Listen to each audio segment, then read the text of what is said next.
Talk about political stuff. What happened yesterday? Big day in politics yesterday. The personal lawyer of Donald Trump was indicted on 8 counts. He pled guilty to 8 different counts. No, this is big. This is a big deal. And he implicated Donald Trump. What else happened? Paul Manafort, his campaign chairman from April to August, was convicted of 8 counts of tax fraud, and there were 3 other counts. He had 5 counts of tax fraud that he was convicted for. So it's looking real ugly for the current administration. We'll see what happens. We're going to talk about plea deals today. We're not going to talk about them extensively, but we're going to mention plea deals of Michael Cohen, the personal lawyer of Donald Trump, former personal lawyer of Donald Trump, made a plea deal with the federal government, and that's why he pled guilty to 8 different counts. So we'll see what happens. When you make a plea, normally what happens is they don't have enough evidence to convict you. Of course, they can take you to trial, but it won't be as strong a case. So you plea and admit that you're guilty, and then after that, something happens. After that, you've made a deal with the judge, or actually you've made a deal with the prosecuting attorney. As it turns out, the judge doesn't have to accept the plea. So this is going to be really interesting. One of the things I need to show you, one of the things that you need to do is a article critique every week. And that's 15. There's 15 weeks in the semester, so you'll be doing 15 article critiques. Well, let me show you how to do an article critique. It's not as hard as it seems. A lot of people think, "Oh my God, this is so hard. I don't know if I can do it." Most of the information that you'll be looking for will be in the abstract.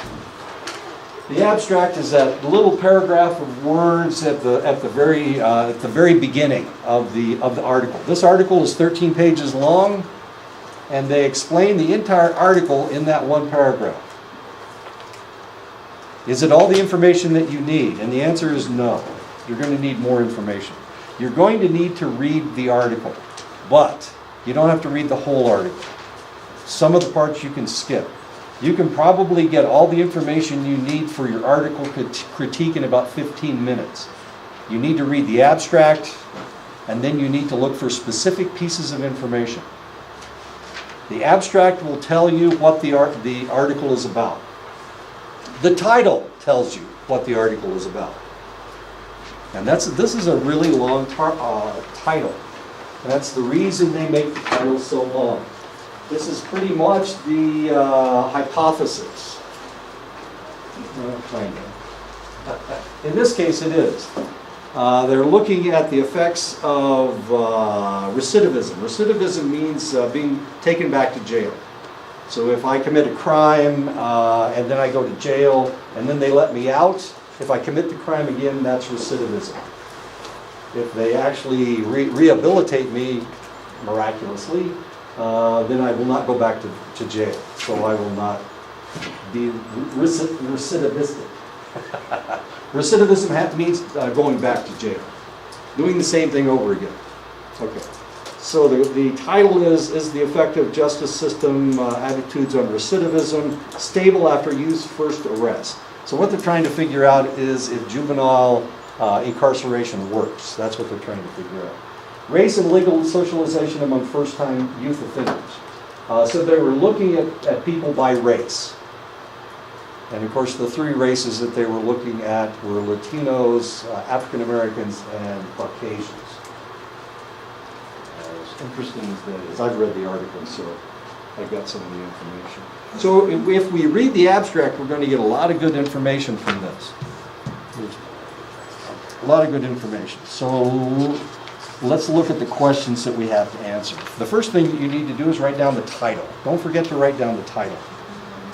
You're going to be finding an article that I probably have never read before. So in order for me to look at the article that you've read, I need to know what the title is. If I can find the title, I can find it anyway. Okay, this is So what questions do I have to answer? The first one is the title. You just need to write down the title. The second is a brief summary of the article.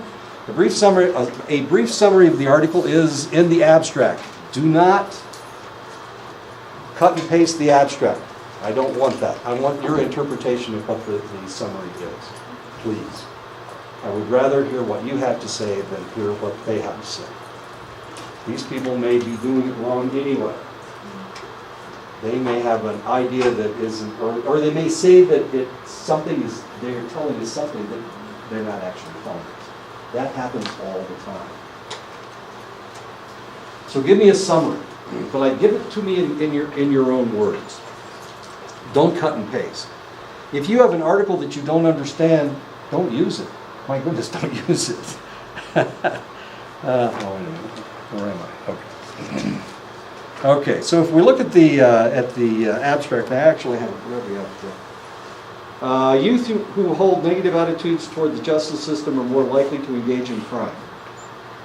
That sounds like, no, that's not your hypothesis, is it? Because the hypothesis has to do with recidivism. It is particularly important to study attitudes early in someone's criminal career when they may still be open to change. To date, however, there has been no empirical test assessing whether the relation between attitudes and behavior changes over the first arrest.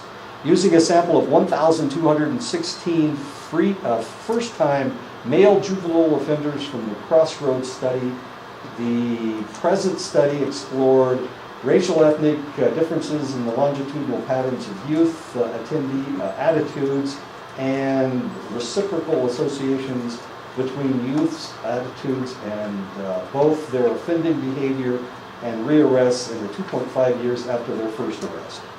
So when we're talking about rearrest, that's what recidivism is. So that's pretty much your hypothesis right there. The results indicated that white youth's attitudes remained largely stable, black youth's attitudes became more negative, and Latino youth's attitudes became more negative, but only among the Latino youth who reoffended, which makes a lot of sense. Although the results indicated the youth's attitudes were related to both offending and rearrest, the bidirectional attitudes no longer predicted offending or rearrests. These novel findings suggest a youth's first contact is likely the most impactful. When it comes to young offenders' interactions with the justice system, first impression matters. And of course, that's the results. So there you've got the results of the research. Okay. So what's the second question? What's the next question? Next question is, or the next thing we have to do is find the hypothesis or the research question. They should state it in the abstract. Sometimes they do, and sometimes they don't. The first thing that they do is they explain what they're going to talk about. And you don't really have to read that portion because that's the historical aspect of the topic. We want to look at the actual study. So we need to go down to method.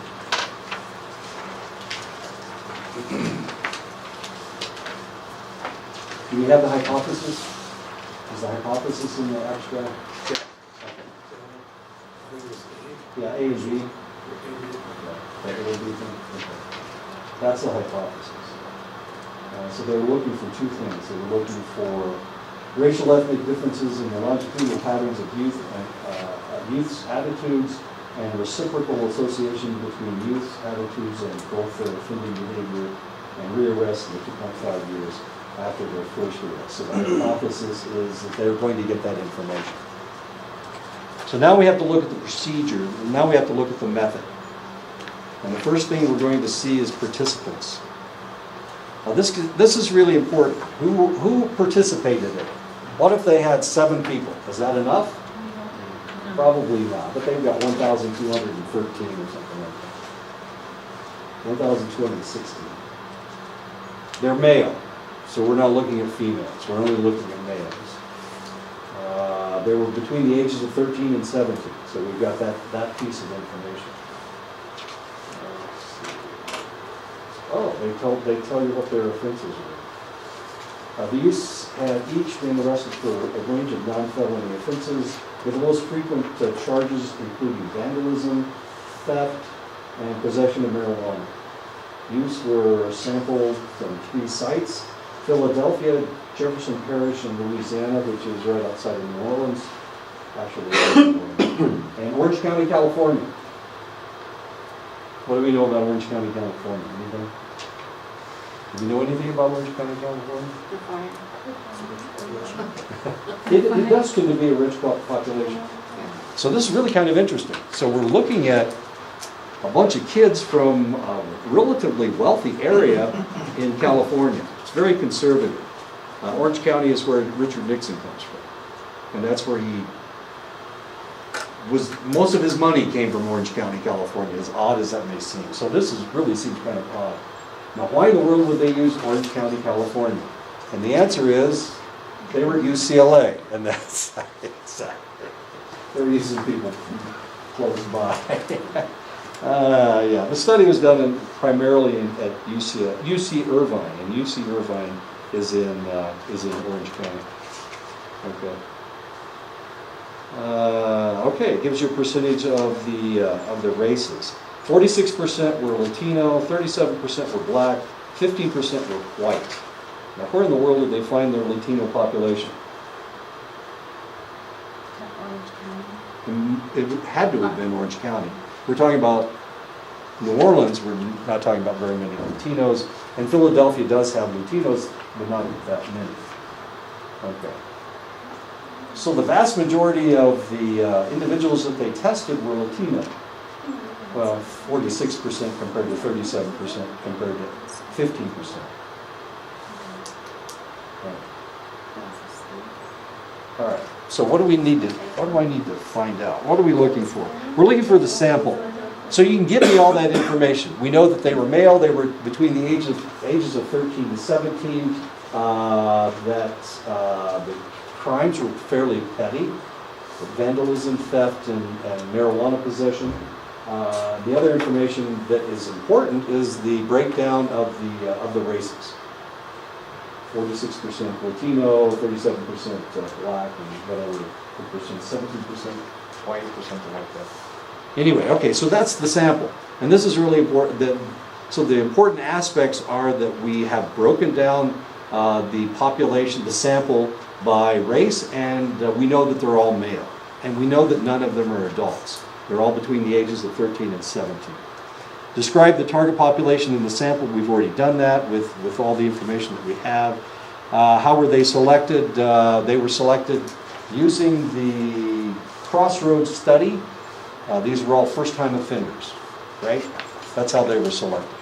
So what do you think? Do you think this is a biased study? Oh, is that another question? Is that the next question? Do you think there was evidence of bias in the sample?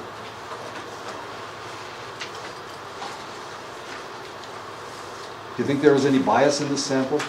Came from 3 different areas in the United States. Came from the South, it came from California, it came from Philadelphia, which is on the East Coast. So we've got 3 different areas that are represented. We have 1,216 kids that we're looking at. Do you think it was a biased sample? Can we generalize this to the kids that are arrested in Chicago, or the kids that are arrested in South Dakota, or the kids that are arrested in Denver? And it's specific to male, it doesn't include female. Male and female. Well, we're talking about recidivism in males, I guess. So as long as we state that it's males and not the entire... Not either or. Yeah, either or. So it looks like a pretty good sample, doesn't it? I mean, we've got 1,216 kids. Does anybody see any bias? Can you think of any way that there is any bias in this? This is what all good researchers should do. They should look for bias. In the last class, we did find bias, didn't we? They were looking at sexual response of individuals, and the only individuals they were looking at were college freshmen, undergraduates. Percentage, Latino was 36, The majority of them are Latinos. Okay. So that might be biased. This may be something that the current administration, trying to get rid of immigrants or trying to attack immigrants, of course, most African Americans are not immigrants, but there's a possibility that a Latino is an immigrant, since we have members. They only look And at, then self-identified others is just only 2%. 2%, yeah. So who So would- they didn't really include they include natives, for everybody. example. they only look at just a little bit of the non-felony offenses. like Okay. crimes, just vandalism, theft, and possession of marijuana. Okay. Just So like- this is all something that you can say, and all of you will have different ideas, and that's fine. But we need to look for biases. We need to identify whether this is a good piece of research or potentially a bad piece of research. Even if there is a bias, it can still be a good piece of research. Mhm. But bias is one way of identifying whether the research is good or bad. All good researchers try to determine if their research is biased. They should be doing that. And Dr. Kine will tell you this, Dr. Wolf will tell you this. We need to look at the research and try to find the flaws in our research. So yes, 46% Latinos, it makes it look like Latinos are the biggest criminals in the United States. And then like if you're looking at it on the population and out of that 15% for the whites, like how many of the first impressions were impactful, then and for if there's more in this say for Latinos, Right. and then at the end of the article, if the research says that, or the results say that it's more impactful for these say Latinos, that's only out of the 46% that's there. Right. It's not going to be generalized for everyone. For everyone, and that's a good point, that's an excellent point. Then this is something that we need to think about when we're talking about the results, whether these results are accurate or not. Okay, so what's the next thing we're looking for? And we know how they were selected, we know the bias, describe how the data was collected, identify any problems, concerns with the data, and that's what we've been doing. They were looking at this, the Crossroads study. So they didn't actually look at the kids. They didn't actually interview the kids. All they were, these kids had done the Crossroads study. They'd filled out a questionnaire, and they were looking at the questionnaire, the Crossroads study, which we don't have a clue about, but maybe we should. Anyway, okay, so were there any problems and concerns? And is there always a concern that when somebody fills out a questionnaire, they're not telling you the truth? It's easy to lie on a questionnaire. So most of the samples collected were numerical. Numerical? Yeah. That we call qualitative. Quantitative. Yeah. Quantitative.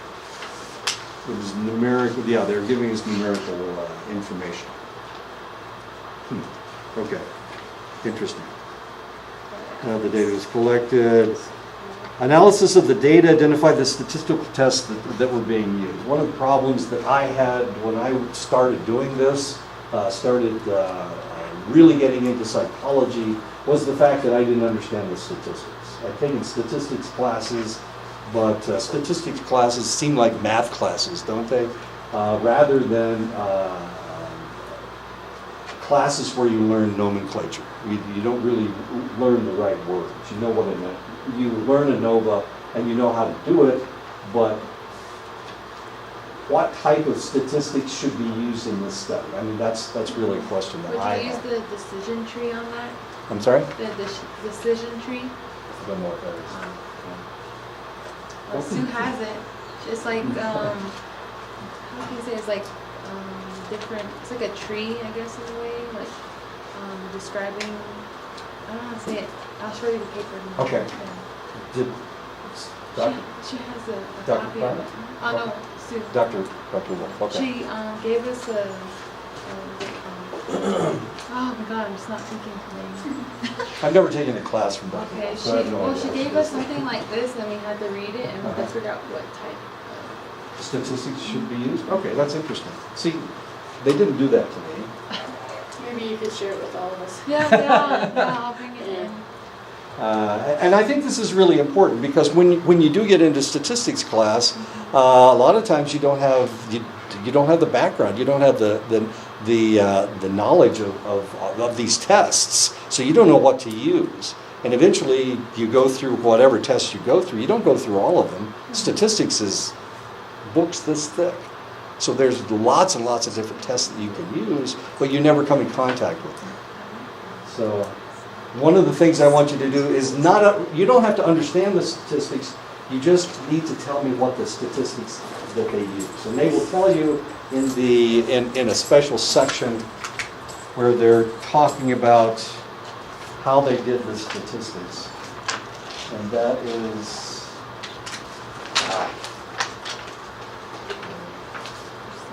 this research doesn't have that section. Of course this research doesn't have that section.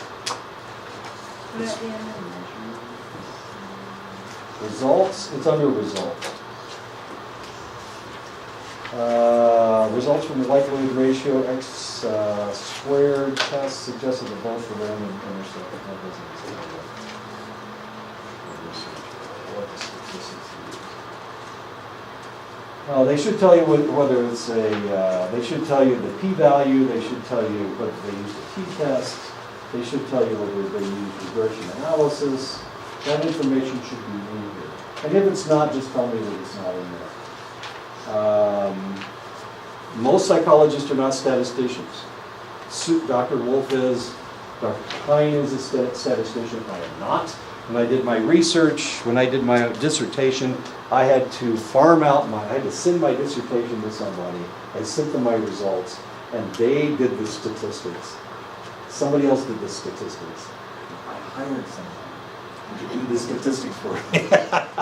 And as I was saying in the last class, usually with a research like this, 5 of these guys are the ones that did the research, and one of these guys is the individual that did the statistics, okay?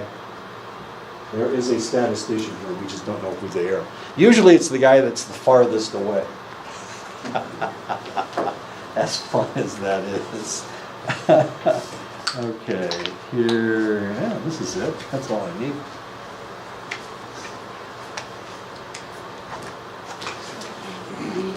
Okay, we're going over article critiques. So we've answered all the questions up to statistics. What were the reported findings of the study? The reported findings, sometimes you can find it in the abstract. Sometimes you have to go to discussion to figure out what that is. I would suggest at least perusing, at least reading part of the discussion to find out if the results that they gave you in the abstract are actually the results from the study. Sometimes they give you a positive view of what the results are, and sometimes they are incorrect.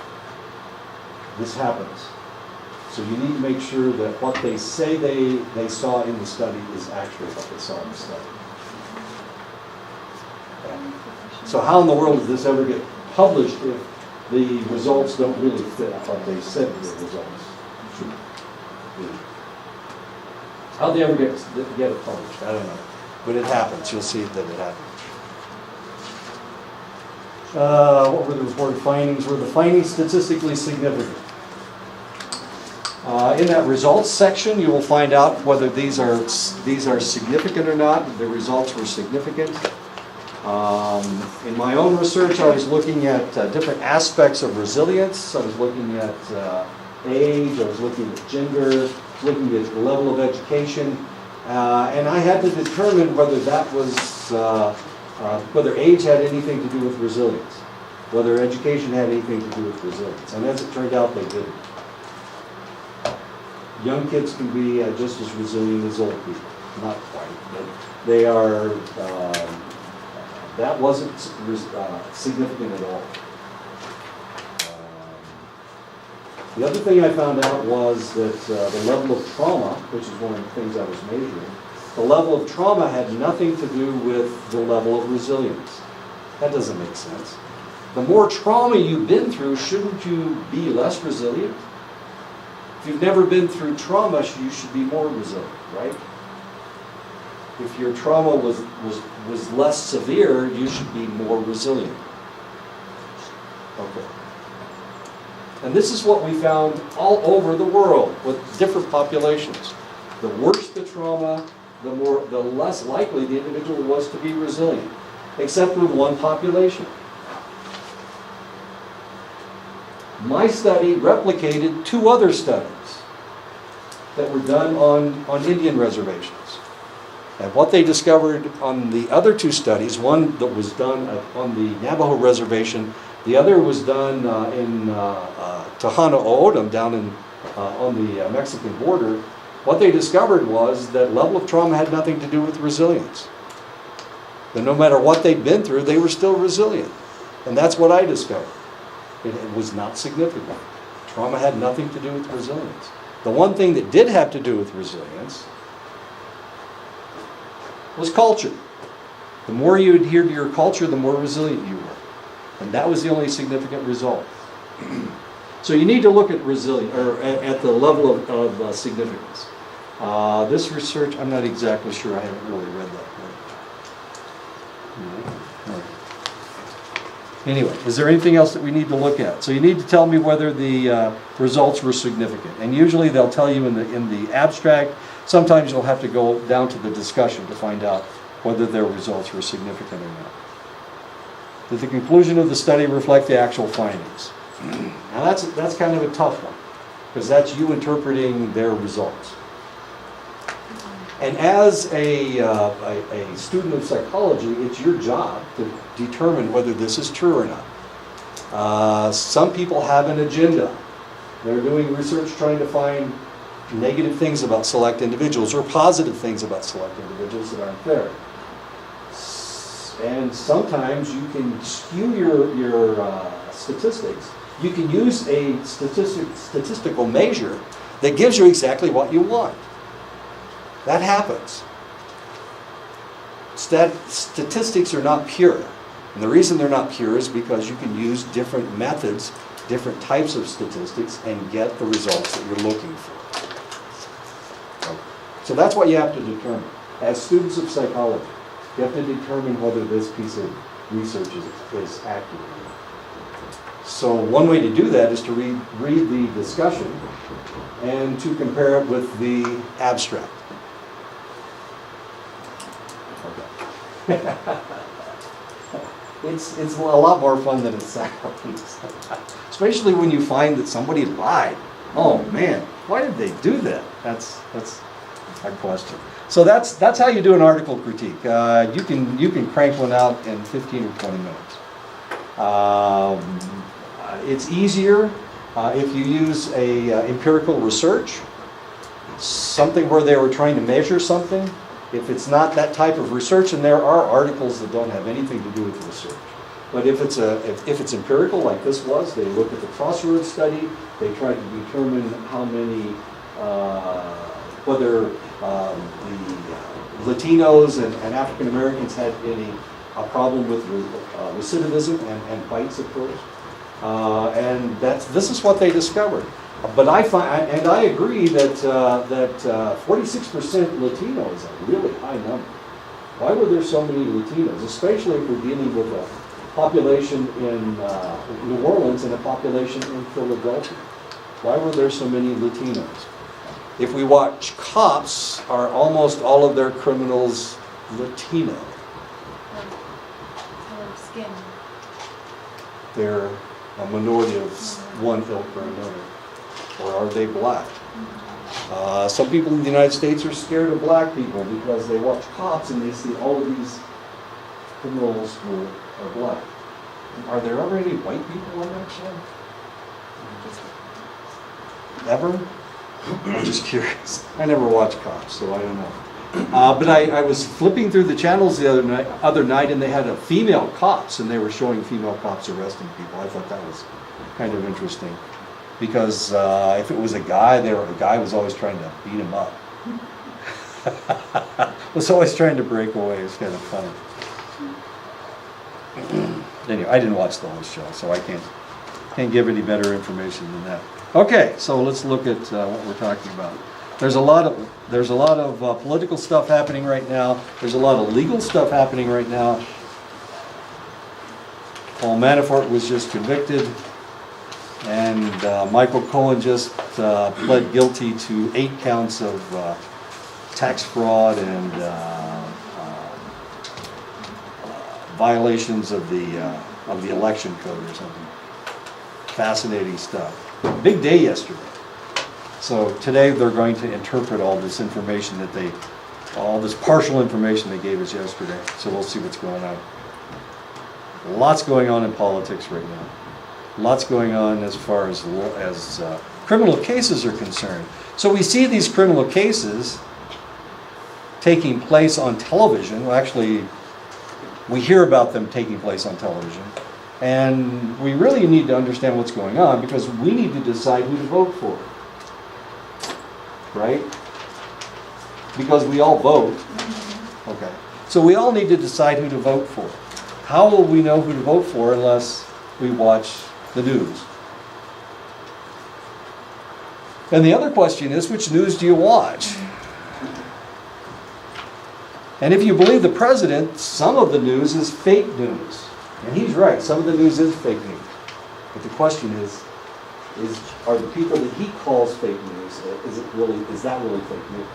What did he tell people the other day? Don't believe what you see. Isn't that what he said? Don't believe what you hear. I will tell you what's right. Okay, that was kind of interesting. Anyway, okay. So, psychology and law. Psychology assumes that characteristics of participants in the legal system affect how the legal system operates. We just talked about recidivism. We talked about 13 and 17-year-olds. We talked about fairly petty crimes, vandalism, theft, and marijuana possession. So we're trying to figure out whether we are making these individuals more likely to commit a crime or less likely to commit a crime by incarcerating them or doing whatever we did to these individuals. So yes, the legal system operates on the individuals that they're arresting. What if it really is 46% of all the people that are arrested are Hispanic? What happens? What does that mean? What are we going to do next? If 46% or if Donald Trump is correct that all these illegal immigrants are criminals and rapists. He called them rapists at one point during the campaign. What if he's right? What do we have to do with the legal system then? How can the legal system change to help these people or to keep them from doing it again whenever they did before? If it's murder, of course, they'll go to jail for an extended length of time. So how could, if it's true that 46% of all criminals are Hispanic, are Latinos, what do we need to do with our criminal justice system? Donald Trump was talking about the Border Patrol the other day, and he had a Hispanic Border Patrol officer standing beside him. And one of the things he complimented him for was his perfect English. How stupid. It's going to be like the dumbest thing. I know. Could have like complimented in uniform or something. You know, just Look, go it's that green. route. Yeah, I know. Anyway, and I don't mean to pick on Donald Trump, but the point is, I mean, this has to do with our criminal justice system. So what can we, if this is true, if 46% of all criminals are Hispanic, what do we need to do to help these people? What is the official language in the United States? It's not. Spanish. No. There is no official language in the United States. So you could go to, if you get arrested and go to Albuquerque, you can speak Navajo, and they have to find an interpreter because that's the legal system. The legal system says you have to understand what the problem is. And if you just speak Navajo and don't ever speak English to them, they're going to have to get you a Navajo interpreter. That's the way the legal system works. So maybe if if it's true that 46% of the people that commit crimes are Hispanic, then we need to have more people that speak Spanish, potentially, in the legal system. Maybe we should teach Spanish at law school. Once upon a time, if you went to law school, you learned to speak German and Latin. So you had to take Latin and German in order to be a lawyer. As strange as that may seem. I know it doesn't make any sense today because how many people in the United States only speak German and don't speak English? Well, yeah, it had to do with vocabulary. And a lot of the legal texts were written in German. But Latin, of course, almost all the terms we're going to talk about, a lot of the terms we're going to talk about are in Latin, so they needed to know Latin. And that's one of the reasons that they learned Latin. But maybe they need to learn Spanish, since there's such a large population of the United States that speaks Spanish. And if it's true that, and I don't think this is true, I think these results are a little bit skewed, but I don't think 46% of the people that commit crimes are Hispanic. Yeah. And if you look at the people that did this research, they're all from California. Yeah. And the state of California, they have more Latinos than anybody else. Exactly. Yeah, the majority of the people in California are Hispanic, not white. They're Hispanic, which is kind of interesting in itself. The majority of the people in Texas are Hispanic, as it turns out. Yeah. With the last census, we discovered that. Characteristics in this case represent the abilities of the individual, perspectives, values, and experiences. Characteristics determine whether defendant and their lawyer will accept a plea bargain or go to trial. A plea bargain, of course, is where they solve the case before they even go to trial. It never goes to trial. They plea bargain instead. And this is what happened with Michael Cohen yesterday. He pled guilty to 8 counts of tax fraud and conspiracy to defraud the government as far as election contributions were concerned. If you remember, well, I don't know if you care about Donald Trump having sex with anybody. It's not important. Is it? But they paid these ladies money. $150,000, $130,000. To keep their mouths shut. That's what they paid him money for. Anyway, he had a plea bargain. So instead of going to trial, instead of being tried for this, he made a deal with the government. And he pled guilty to 8 counts. And now he's going to go to jail for whatever they plead, whatever he plea bargained down. So he will go to jail for a select amount of time. Rather than going to jail for, if you accumulate all these, he might have gone to jail for life. It's potentially he would have gone to jail for life, Michael Cohen. So he plea bargained. Most cases do not go to trial. Most cases are plea bargained down.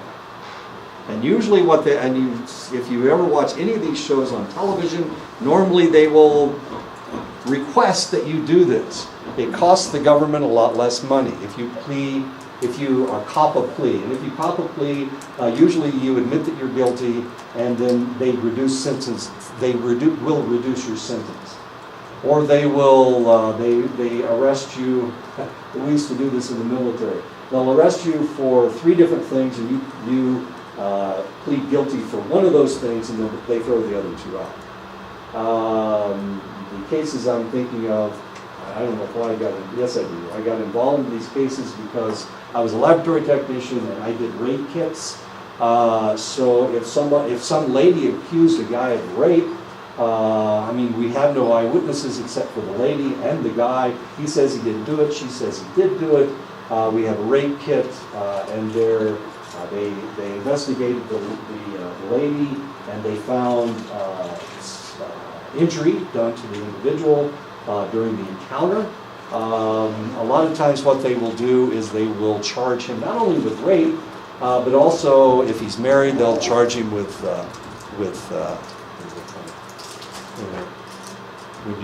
when a married guy has sex with somebody else. Adultery. They'll charge him with adultery. If there was anything but genital sex, they'll charge him with sodomy. So they would pile it on. They would charge him with all of these things. If he's not married, they'd charge him with fornication.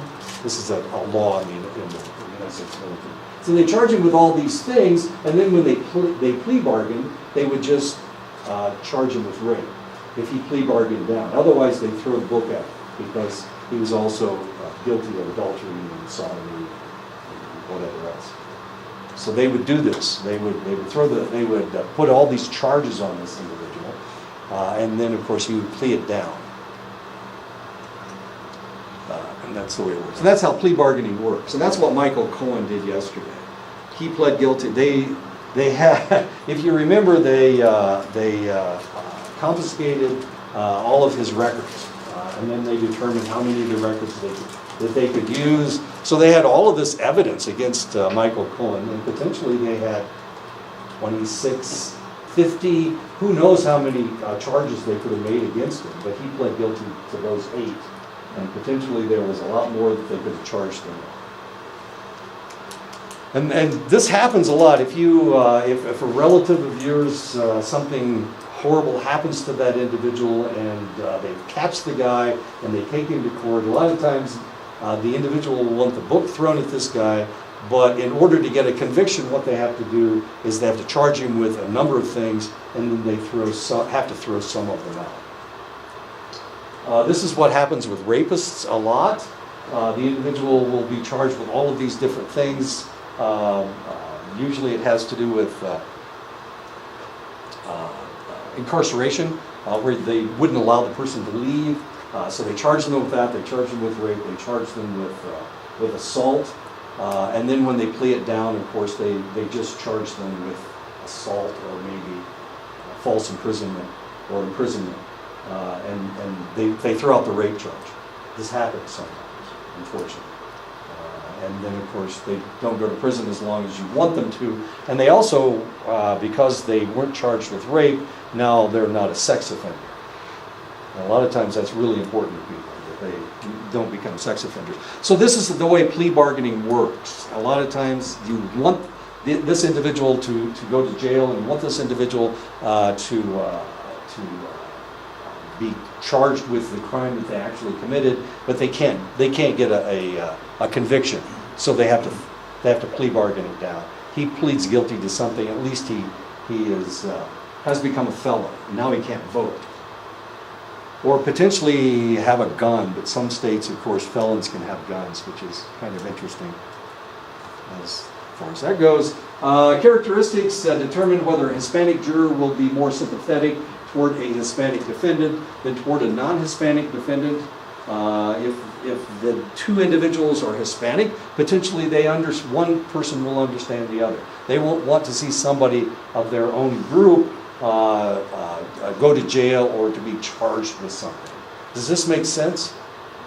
So if I'm a defending attorney, I want my jury to be all whatever my client is. So if I have a defendant like a very wealthy person, a person that's a millionaire, I want all my jurors to be as wealthy as possible, so that they understand the problems that this individual has. They will be more sympathetic to my client. I don't want them to be a poor person off the street because they're ready to throw the book at the guy, and they haven't even heard the case yet because they don't like rich people or whatever. In the South, before civil rights, and actually it's almost as bad today, but there was always a problem. Black people were they never put black people on the jury. They always threw them out. The defense or the prosecuting attorney always threw them out. So all the cases in the South were being heard by a jury of white people, white males, because they're more likely to convict somebody. I know that sounds ugly and it sounds horrible, but that's the way it used to be in the South. No females because they're too sympathetic. They wanted them to be sympathetic. And they were all white males, so they got whatever conviction they were looking for from the white male population, as ugly as that may seem. Especially if the defendant was black. Characteristics determine whether a juvenile offender will fare better in a residential treatment facility or a correctional institution. And we, of course, don't know what happened with these kids in the study that we just looked at, but potentially they did go to, if they went anywhere, they went to a residential treatment facility, especially the kids that were caught with possession of marijuana. Potentially, instead of being incarcerated in a juvenile detention center, they were released on their own recognizance or something. And it was interesting. I mean, we were looking at recidivism. The more violent the crime, of course, the more likely that they were recidivistic. In other words, that they were reconvicted of something else, potentially the same crime. Vandalism, fairly nonviolent, relatively nonviolent painting things. Somebody painted all the street signs between here and Gallup. What the hell's going on? I mean, all the street signs. And they're painting over presidential signs. I don't know what that means. We saw that. It's all new paint. You know, I've only been gone for 3 months, and here I come back, and all the street signs, you know, the speed limit signs are on. He's painted them all with black paint. I don't know. He's driving down the road painting everything. Does that make any sense? You know, you're driving along, and you're thinking, geez, I got to pee, so I need to get home. How far is it to Salem? Damn it. And so you're looking at the mile markers. Well, they painted over all those mile markers. So now I don't know how far it is before I get to go up somewhere. Theoretically. Okay.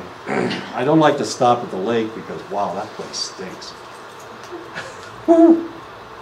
Anyway. And this is important stuff. Very. The most important thing I can think of, anyway. The setting within which the individual operates is important, of course. This is Kurt Lewin. This is what Kurt Lewin looks like. He came up with an equation. I just love social scientists. They're always trying to come up with equations for things that you really can't measure, right? How can we quantify? Quantify a person, or how can we quantify somebody's environment? But they try to do these things. Anyway, he came up with an equation, and it was B equals F, and the F has to do with function, times P and times E, and the P, of course, stands for the person, and the E stands for the environment. What does that equation mean? Well, that equation means absolutely squat, okay? How do you quantify a person? How do you quantify an environment? We can talk about the environment. This is a negative environment. Pinyon, I guess it's still to this day, it's not the nicest place in the world. But Pinyon has had problems with crystal meth, right? They shot up the Bosch's and Pinyon for some ungodly reason. Anyway, so the environment here is probably not as negative as it is in Pinyon, theoretically, because of the crystal meth. Hardly any meth around here. Well, there is, but not nearly as much. How's that? The person, how do you quantify a person? What is this? If it's a teenager, of course, I guess that's one way to look at it, but most teenagers, most high school kids are not vandals, they're not thieves, they don't possess marijuana. Some of them do, of course, but not most of them. So how do you quantify all of this? Well, that's why this equation means absolutely nothing. But Kurt Lewin came up with it. It's real important as far as social psychologists, social scientists are concerned. Kurt Lewin, of course, was one of the first social psychologists, making it very interesting when he tried to come up with an equation. Behavior of a person in the legal system also can be viewed as a function of both the person and the environment, and that's actually what they were looking at. Is there a difference between Hispanic as far as recidivism is concerned? And what they discovered was the more negative the environment for Hispanics, the more likely that they will commit another crime. For black people or for white people, it was the same. They were relatively stable. For black people, it was relatively negative. You go to prison now, you've got a reputation, and you're more likely to be recidivistic. But the group that was the most likely to be recidivistic were the Hispanics. Yeah. That's kind of interesting. Why in the world would they do this study and get those results? it sounds like they're trying to feed into that whole immigrant, Immigration. yeah, that whole immigrant issue. Prosecuting, and of course, there are a lot of different factors. What if the prosecuting attorney is running for re-election? What if he's running for re-election on a be tough on crime platform? So you get this prosecuting attorney, all you did was you had a baggie of pot, and here he wants to throw the book at you. Why? What did I do? Well, you caught him at the wrong moment. You got caught at the wrong time, at the wrong point in time, because the prosecuting attorney is running on a severe idea of being tough on crime. He's also running for to be reelected, and now he's going to throw the book at you. So you got arrested at the wrong time. If you wanted to have your baggie full of marijuana, you should have been arrested after he gets elected, because he's going to be nicer probably at that point. But he has to get really tough right near election time. Really, elections can cause that much of a change? Really? Oh yeah. Of course you can. Of course. I know. They don't pay attention to certain issues they should be paying attention to. Instead, they get caught up in their campaign and elections instead of protecting It their people. needs to or- look good. Yeah, they need to look good for the next Exactly. one. And they can't make a decision because it's pretty much out of their hands and the fiscal year's almost over, so it's kind of like, oh yeah, I'll listen to you just so I can get your vote. And Right. Then And we'll see if I win and Exactly. I'll help you or I don't. you're the most important person to me until I get elected, and then I don't really give a flying flip about Travis Teller. But today, you're the most important person to me, because I need your Yeah. vote, by golly. We're really good at that too. Yeah. Here, have some fun though.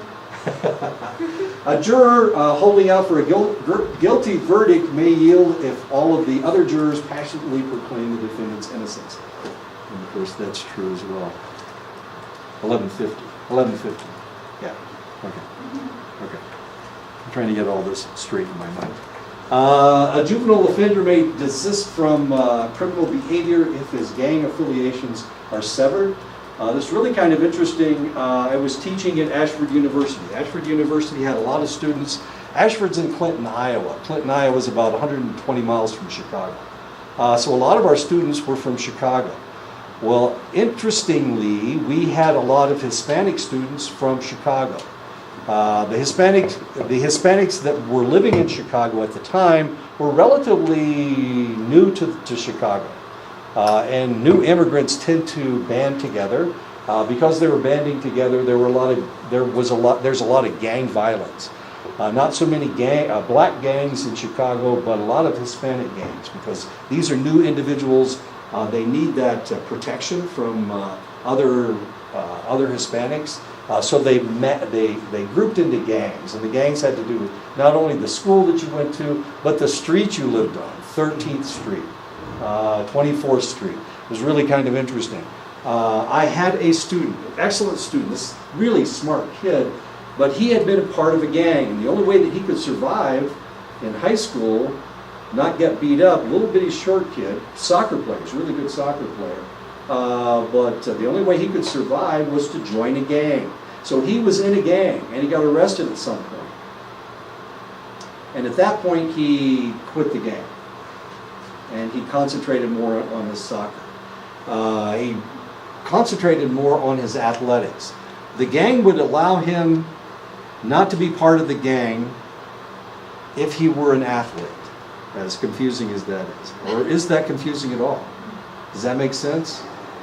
Because he was something positive for the community. Are you getting the picture here? So if you're a good athlete, you could leave the gang and not get killed for it, or beat up or killed, whichever. If you're an athlete. Get a scholarship. Well, and that's what happened with him. And he said, I was the luckiest guy in the world, because he was playing JV soccer for his high school when he was a junior. And the reason he was playing when he was a junior was because he was a part of the gang, so he couldn't practice. And here he joined the team when he was a junior. He was on the JV team. He was playing halfback. And if you know anything about soccer, halfbacks usually pass to the forwards, and they're the ones that scored. But at one point, he was able to have a breakaway, and he scored. And because of that, they put him on the varsity team. And he was on probation as far as the gang was concerned. And because he scored that goal, and because he was put on the varsity team, he got a scholarship from Ashford University. He was able to play varsity soccer, and the gang didn't make him quit the team and come back to the gang. Plus, that's probably not too bad to bet on him too. This is really weird. The reason that he wasn't in the gang, the reason that he was able to go to college was because he scored a goal in a JV game and was promoted to the varsity team. And then he got a scholarship to Ashford University. And then he told me about this. Now he's going into politics in Chicago. I had him for 4 years. Great kid, fantastic, super kid, just the nicest kid in the whole wide world. But for about 10 years, he was a gang member. And he had to cut his hair in a certain way. And his gang couldn't wear certain colors.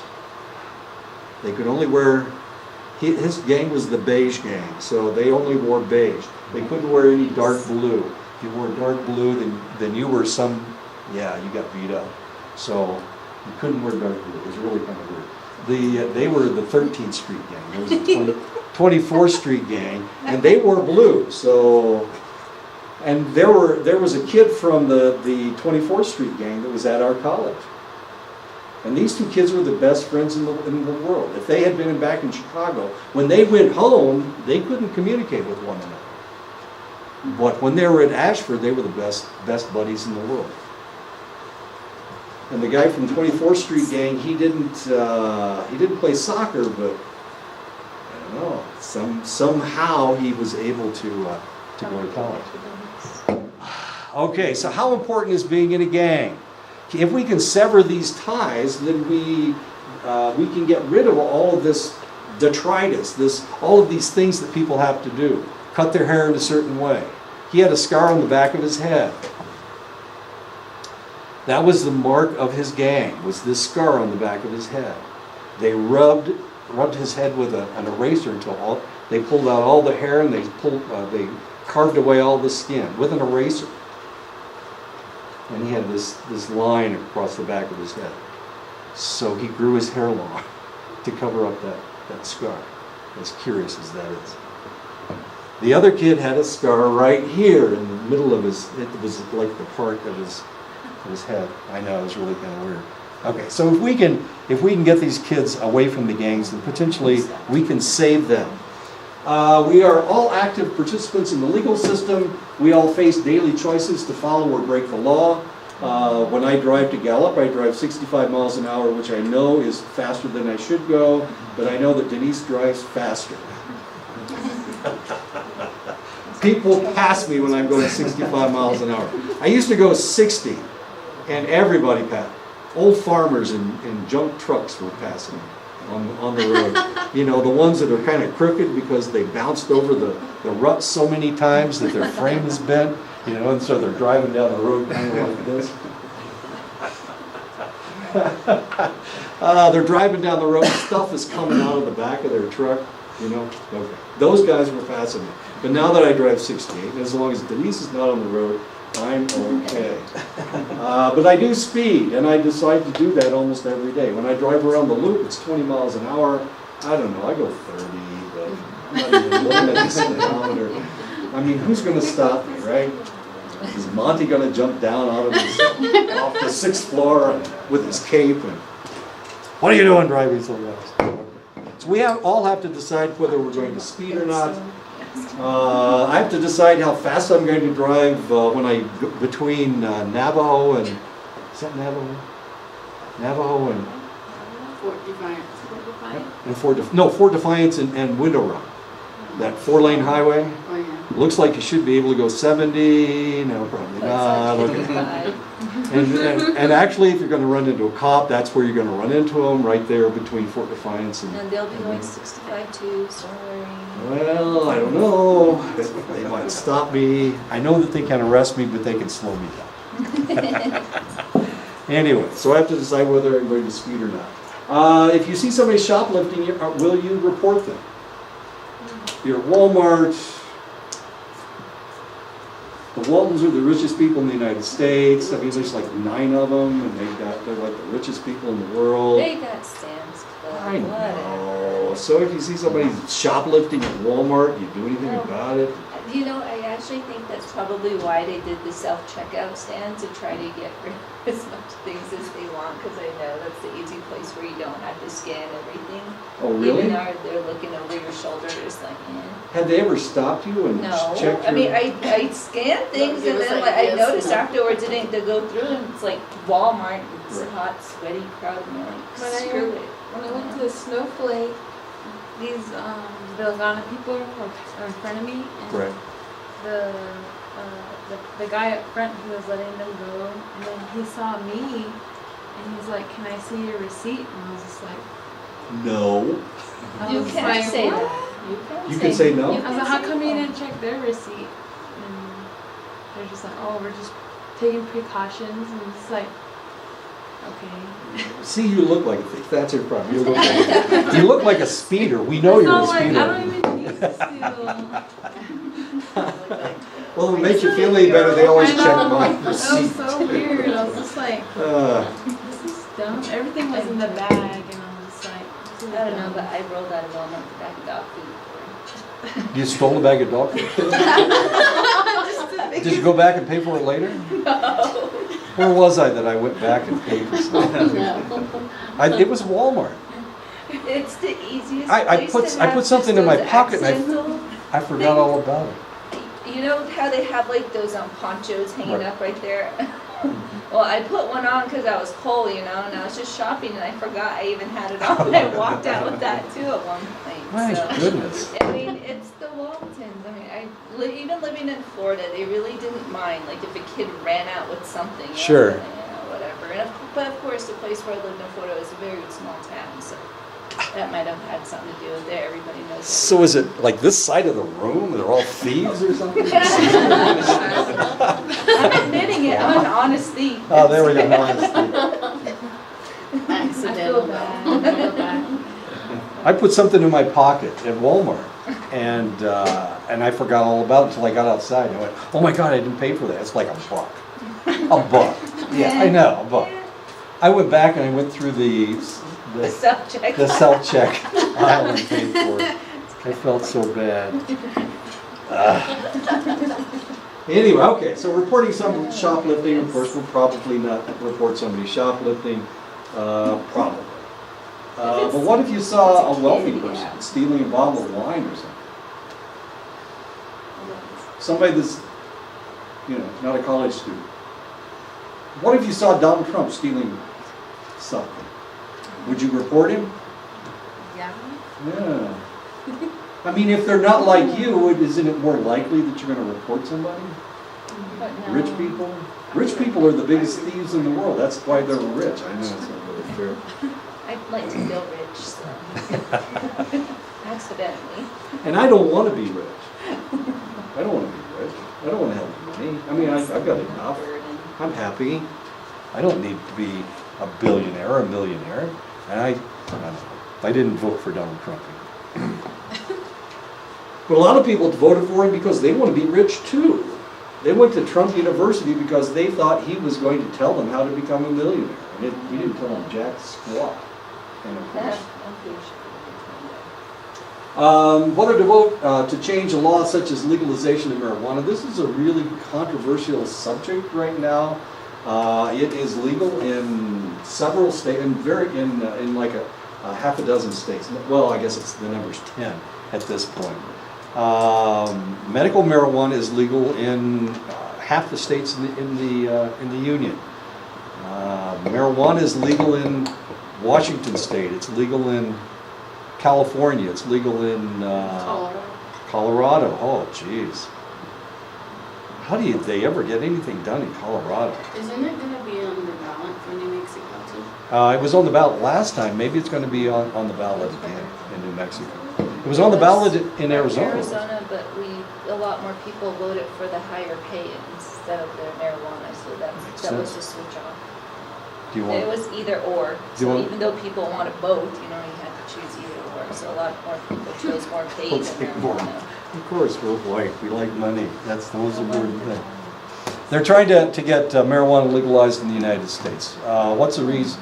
What's the reason? It's a drug, so why in the world would they legalize something that is debilitating? I'm sorry? Taxes. Taxes, money. It's the big bucks. They're after the big bucks. Really kind of fascinating. I think, I don't know, at first I would have agreed with it, but now that the science in the makeup of the marijuana is changing Right. before it was. It wasn't very strong. Yeah, it was impossible to overdose, but now with the new sciences and GMO, you know, genetic modifications of the whole strands and then combining of different strengths and strands, you know, there's a recent case of someone actually overdosing on marijuana, which is like the first time in history that's ever happened. First time, it's the one drug that you can't overdose, or you couldn't. Yeah, Until but now. through, you know, science and medical, so I would probably say just medical marijuana, but not recreational, and if it's recreational, then probably, I don't, just leave that one alone, I guess. A lot of the hippies from the 60s and 70s smoked a lot of pot. The pot that they smoked was anything compared It to was what? like, what, 9 to 12% THC? and Not even now that they're much. It was much lower than like that. 3? It was like 3. It was like ditchweed. Yeah, Okay. so now it's like 8 times that. Oh, yeah. It's 12 insane. times that. 12 times that, because they're like, what, Actually. 20-30%? Exactly. Yeah, it's pretty strong stuff. Isn't the I think I saw some of the liquid stuff, they were like in the 90s to 70s, and I was like, what in the world? Let's vape. Yeah, that's the There you one go. that I'm talking about, that's the one that has so much more in it. How It's like, crazy. "Boy, that is insane." Yeah, we don't know. And the other problem we have in the United States is that we haven't legalized it, so we haven't been It's able to still do the research. experimental. And since we Yeah. haven't been able to do the research, we don't really know what it's doing to people. Yeah, anyway, so, That And- might be why they're prepping everybody with the zombie movies and the zombie movies. you want to live the zombie movie, just go up to Colorado. That's kind of fascinating. My son used to live in Denver. He moved to Denver because, you know, he's an athlete and everybody runs and everybody's very athletic there. And then they legalized marijuana. He was working in the bar. And the poor kid, it was horrible for him because he doesn't drink. He certainly doesn't smoke pot. And here he was like the only one working. And they had all these people that were getting paychecks, but they weren't doing jack squat. They weren't doing anything. They had waitresses sitting down with the clients, just out of conversations, because she's stoned out of her room, you know. So she's not taking their what they want. They're just not going to the bar and telling them how much alcohol they want. And if you smoke pot and you drink alcohol at the same time, it makes you pass out. It happens all the time. I'm putting it down. And so what do you do if you're a bartender and somebody passes out in your bar? Well, you have to call the police. You have to call the ambulance to make sure the guy doesn't die. It's not like the old saloon days where you just. Yeah, just roll him into the corner. No. Just make sure to put his elbows. Denver, yeah. Yeah, so he got real tired of working with people that wouldn't do anything. So he moved. He's in Florida now. And he's studying math. And teaching, he's a teacher. This text concentrates on the behavior of participants in the legal system. This book will also devote attention to the determinants of our conceptions of justice and the moral dilemmas that we all face. And of course, we face moral dilemmas all the time. Usually if somebody kills somebody, if somebody assaults somebody, they're bad people. But what if they're your relative? All of a sudden, that bad person becomes, well, I know Jim, he would never do that. Ashley's not here today. Ashley was one of the things that they did when they were in D.C. They looked at the Las Vegas shooter, and they found out all this really interesting information about the Las Vegas shooter. There was nobody that said anything negative about the guy before he murdered all those people, he shot all those people. And that's normally what happens. If you read the accounts in the newspaper of a murderer, they always go in and visit their neighbors. What kind of a person was he? Oh, he was the nicest guy. He pulled my cat out of a tree, and here, he butchers 15 people and buries them in the backyard. But he pulled a cat out of the tree. Oh, he's the nicest guy. He always mowed my lawn. He always said good morning, all of those kinds of things. So either people aren't paying attention, which is possible since they're on their cell phones. Either people aren't paying attention, or people are able to hide this negative aspect of themselves. John Wayne Gacy was the clown, the famous clown. This individual was he performed at children's parties. And then he would go home and he would induce a gay young man to come to his house. He would drug him and kill him and butcher him. But he was a clown, and he went to children's parties. And if you ask somebody, oh, that's John Wayne Gacy, he was this really nice guy. He was this wonderful person. So he had two different personalities. Really? People have more than one personality? Sure. You have an ego and you have an alter ego.